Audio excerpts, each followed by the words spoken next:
চতুর্দিকে ধূপের ধোঁয়া, বাজছে কোথাও শাঁখ। ক্যালেন্ডারে চোখ চলে যায় 25শে বৈশাখ। বোন বলল, ঠাকুর পুজো, বাজছে না তো ঢাক। রেডিওতে বলছে শুধু 25শে বৈশাখ। মাকে বলি, খাবো না আজ, যতই খিদে পাক। টিভির কাছে দেখব বসে 25শে বৈশাখ। বাবা বললেন, টিভি দেখা আজকে না হয় রাখ, সবাই মিলে করব পালন 25শে বৈশাখ।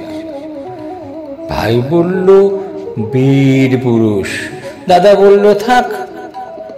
ভাগ্যে খোকা সঙ্গে ছিল 25শে বৈশাখ। দিনের আলো নেবে এলো, সূর্যি বাজায় শাঁখ। প্রতিদিনই হোক না শুরু 25শে বৈশাখ।